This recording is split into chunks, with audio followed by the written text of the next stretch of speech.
let's say, for instance, you're going to be going out with this guy. It's really cool. But then you find out that once upon a time, he was actually charged with something pretty serious, but then exonerated. Now, Jaybird, you said your niece has a friend who is going out with this guy or was going to, and then she found out that he was questioned about a woman who went missing.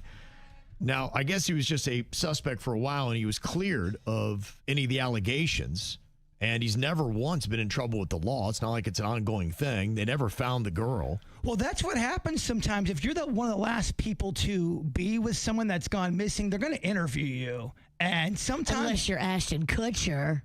I don't think he was talking. I think he was trying to hide that. Right. And he hid that. But let's say me and Kevin are walking down the parking lot. I'm the last person, Kevin. You know, I'm the last person he saw. Then I go missing. They are going to question you. And sometimes if Kevin doesn't have a great alibi, you go on a little list and they follow you and watch you a little bit deeper and harder. Yeah. But this guy was proven to have nothing wrong, alibi checked out. But it was he just questioned or was he charged with it? He was questioned, and he was questioned several times because at first his alibi seemed not correct, but it did check out. But the fact that he was even questioned, it didn't matter. He had that stank on him. It's true. This happens on Dateline all the time. The person that they first think did it isn't always the one that did it, but people will be split and think, oh, that was the first person of interest, so that's definitely the guy that did it. Is she going to go talk to somebody? Because I would want to talk to somebody who is involved with the case and say, what do you think? Do you think he was involved, or do you think he had nothing to do with this? That's why some people are afraid to call in a dead body, because they know they're going to get questioned. Ask Denny's father. He found a dead body outside of his house, and he kind of felt like the cops were questioning him. Like he was the murderer. He had a feeling that he wasn't quite off that list yet. That's wild. And you do hear sometimes where there is somebody that has a pattern, and I always wonder how they had that. It's the story that I'll hear is sometimes maybe a wife will kill her husband, and then you find out after you knew that she killed the last husband that her previous husband actually had died under mysterious circumstances as well. It usually it's a poisoning or something like that. That's on Dateline all the time. Right, exactly. So the exonerated, it still does register in my mind that if you were close, you had access, all those kind of things, it is going to be something's going to be in the back of my mind. Now, I'm not going to say that I wouldn't date somebody, but I would definitely take it a lot slower. I would make sure I'm not anywhere with them alone. I don't know if we're doing any sleepaway trips. It would just be seeing you in broad daylight with a bunch of people around. Yes, witnesses, we call them. I don't tell you where I live. How you contact me has got to be all secret and hidden. Yeah, I definitely want to talk to one of the investigators that worked on that case and ask them what they think about this guy. It's a lot, but how many people are going to go through that just to date somebody?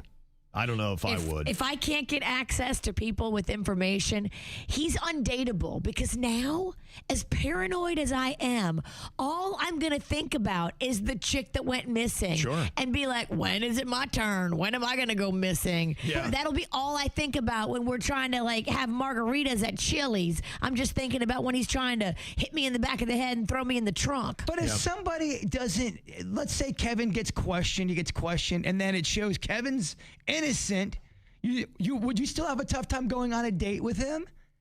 It depends. I would want to talk to the investigators.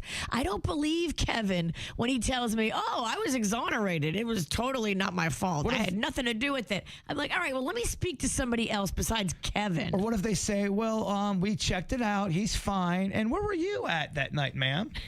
Why are you so curious about this case? I have an alibi. I don't want to date a murderer. I have an alibi. I was out buying knives. Justin said definitely no hiking trips. No hiking trips. No wooded areas. 70% of people in the KVJ TV chat would not date someone who is exonerated of a serious charge. That would be it. They wouldn't take any chances. Because people know that with the right legal representation, sometimes you can get away with bad things. Jaybird, you said you also had a buddy whose wife lied and said she was pregnant and then lied about getting an abortion, and none of it was true? None of it. He was so excited about the baby, too, and she lied about all of it. She said she was pregnant. Now he's saving all this money, getting ready to be a father. Then she said she had an abortion, and then she didn't tell him about it. And then after the fact, he was devastated. And he said, well, could you have at least talked to me about this? Could we have said, and she was kind of not nice about it. She goes, well, it's really not, has anything to do with you. It's my body. And she didn't tell him. So did she fake everything, or she really did have an abortion? She's saying she was pregnant. Then she said she had an abortion, and he doesn't know what's real or what's not real. And he can't be with this girl anymore. That's what I said to him. You are done. Whatever's going on here, she didn't even want to bring you in on the decision. Yeah. He's pretty devastated by that. Should be. I guess my question is, let's say you are pregnant and both parties think that they're having the baby, and the woman goes behind the back and does get an abortion and never tells the guy who's expecting the baby as well. I mean, don't you think they should talk about that? It's got to be something that they do together, but it is ultimately her choice. And it'd be nice if she would have included him in the decision. But if you're thinking you're having a baby and you're getting ready as the dude and you're all ginned up, and then all of a sudden you come home and then your wife or your girlfriend says, I had an abortion and I never told you about it. It's cruel. That would break my heart. Does he still want to date her? He's confused, devastated, and numb. He needs to break up with her and go try to heal from this, because he is damaged from this. And this girl is slippery and tricky, and we don't want that in our life. Yeah. Well, just imagine you're saving money. He was ginned up. He was excited to be a father. And she knew that. That's what's crazy. That's messed up. If you know that a guy is all excited to be a dad, and then you secretly go have an abortion after you told him you were pregnant, like you're playing games with his heart. Yeah. Yeah, it's tough. And you also said that a marriage that's on the fritz too because of a chat bot. I'm telling you, and I know people think I'm crazy, which I am, but this chat bot, people going to these robots for emotional problems, and maybe they're not getting it from their mate, but they're going to Chat GPT for emotional issues. And I know a couple who it's either the robot or they're leaving. Oh, because they're confiding in the robot and not their partner, and their partner's getting pissed. Yeah, that's a problem. And it's a problem that's going to be prevalent. I say in 10 years, if we don't do something about this, people are going to be emotionally attached to the robot, and they're going to go to advice. And let me tell you, the robot does not always give you good advice. No. Sometimes it gives you terrible advice. You cannot rely on them like they're a friend. They're not your friend. Yeah. They give you bad information too, and I almost went on the air with really bad information that would have made me very embarrassed. Well, we've tested it out. When it doesn't know, it makes stuff up because it doesn't want to appear like it doesn't know. Yeah. It never says, oh, I don't know. Yeah, it does some alarming stuff.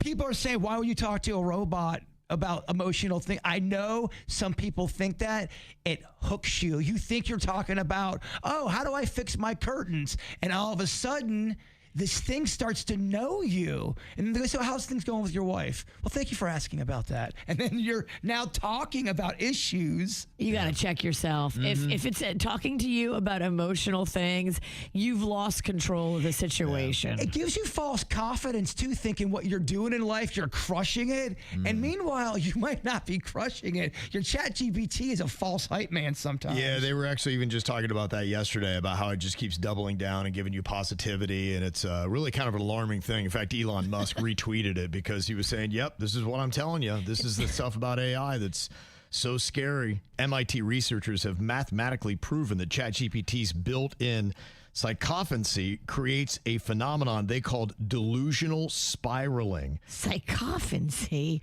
What the hell is that? Basically, if you ask it something, it will agree. You ask again, and it agrees even harder until you end up believing things that are flat out false and you can't tell it's happening. Yes, I've seen examples of that. The model is literally trained on human feedback that rewards agreement. Real-world fallout includes one man who spent 300 hours convinced he invented a world-changing math formula. Oh, boy. Oh, no. And also another psychiatrist who hospitalized 12 patients for chatbot-linked psychosis in a single year. That's going to be a new thing. Chatbot-linked psychosis. Wow. That is scary, horrifying, and we are doing it to ourselves, and we're letting our children do it to themselves. Yeah. Somebody's got to put their foot down. Yeah, so it's buttkiss.ai is basically what it is. So just keep that in mind.